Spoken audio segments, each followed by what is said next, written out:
তোর নাম কি? তোর নাম কি বেড়া? আমি তোর বাবার নাম কি? মোজাম্মেল। তোর বাড়ি কোনায়? তুইয়ের বাড়ি? এর ইউজ করে কন্ডম। আরে থাক। শুনে কানাদি বসিয়ে আছি আর কি কইও না। তুমি কি গায়ে কথা বলতে আর একটা খারাপ লাগবে তো।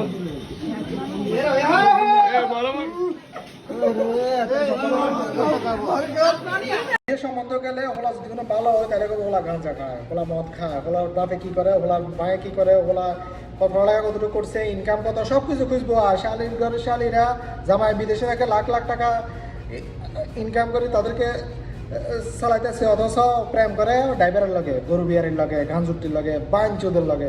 এইটা হচ্ছে বাংলাদেশের মেয়েরা। এই যদি কোনো ফেসবুক আর ক্যামেরা আবিষ্কার না হতো, এই বাংলাদেশের মেয়েরাদের আগে কত কিতা করছে, বর্তমানে কি করছে কিছু ধরা গেছে না।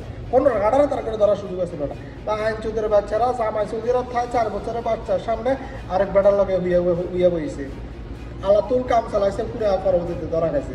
যদি কোনো কেউ না দেখতো টের পাইতো, কই কোনো হয়তো দেখি সাদা টিলা নজ করে আইছে। কোনো ধরার কোনো মাধ্যমে নাই এগুলো। এই বাংলাদেশের মেয়েগুলো ইউরোপ আমেরিকাতে তারা ল্যাংটা চলে, কিন্তু বাংলাদেশের মেয়েরা এই যে ঘরে কোনা থাইকা যেই পরিমাণ শয়তানি ফাইজলামি করে, পৃথিবীর কোনো দেশে এরকম মাদার চুদিয়ে মাইয়া পাইবেন না। এই বাংলাদেশের মাইয়ের যত চুলকানি আছে বাইক চুদের বাচ্চারা।